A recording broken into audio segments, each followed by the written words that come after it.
చరిత్ర సృష్టించిన దెందులూరు అబ్బయ్య చౌదరి నామినేషన్ పర్వం. ఆంధ్రప్రదేశ్ దెందులూరు నియోజకవర్గంలో వైఎస్ఆర్సీపీ ఎమ్మెల్యే అభ్యర్థిగా కొఠారు అబ్బయ్య చౌదరి నామినేషన్ పర్వం చరిత్ర సృష్టించింది. ప్రత్యర్థి చింతమనేని గుండెలు గుబేలమనేలా జన ప్రపంచంలా మారిన ర్యాలీలో 50,000 మంది కార్యకర్తలు కదం తొక్కారు. ఇది ఏపీ రాజకీయాలలోనే ఒక సరికొత్త రికార్డ్ అని చెప్పొచ్చు. జై జగన్, జై అబ్బయ్య చౌదరి నినాదాలతో దెందులూరు వీధులు ప్రతిధ్వనించాయి. అబ్బయ్య చౌదరికి దారి పొడవునా అఖండ స్వాగతం లభించింది.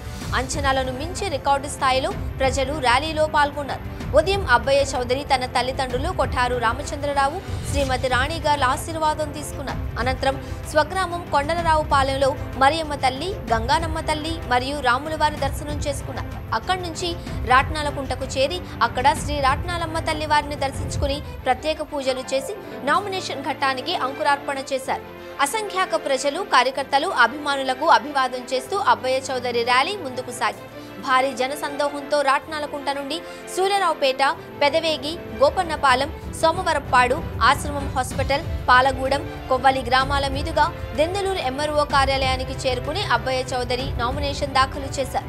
ఈ కార్యక్రమంలో మాజీ మంత్రి, ఏలూరు ఎమ్మెల్యే అభ్యర్థి Alla Nani, Eluru MP Kotagiri Sridhar, Eluru YSRCP MP అభ్యర్థి కారుమూరి సునీల్ కుమార్, చింతలపూడి ఎమ్మెల్యే అభ్యర్థి Kambham Vijayaraju, TTD board member, నియోజకవర్గ పరిశీలకులు నెరుసు నాగసత్యం, నార్త్ అమెరికా ప్రత్యేక ప్రతినిధి కడప రత్నాకర్, జెడ్పీ చైర్మన్ శ్రీమతి ఘంటా పద్మశ్రీ తదితర ప్రజా ప్రతినిధులు, నాయకులు పాల్గొన్నారు.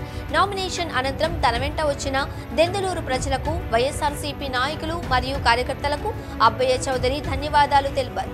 2024 ఎన్నికల యుద్ధం ప్రారంభమంటూ జై జయధ్వానాల మధ్య ప్రకటించారు. నిప్పులు చెరిగే ఎండలో కూడా తగ్గేదేలే అంటూ అబ్బయ్య చౌదరి అభిమానులు, కార్యకర్తలు ఉప్పెనలా సునామీలా నామినేషన్ ఘట్టంలో పాల్గొన్నారు. అబ్బయ్య చౌదరికి ఎదురు లేదు, దెందులూరులో వైసీపీకి తిరుగులేదంటూ నినాదాలతో హోరెత్తించారు. అబ్బయ్య చౌదరిని ఎన్నుకుంటాం, రేపటి తరాల ఉజ్వల భవిష్యత్తుకు శ్రీకారం చుడతాం లాంటి నినాదాలతో దెందులూరు ఎంఆర్ఓ కార్యాలయ ప్రాంగణం దద్దరిల్లింది.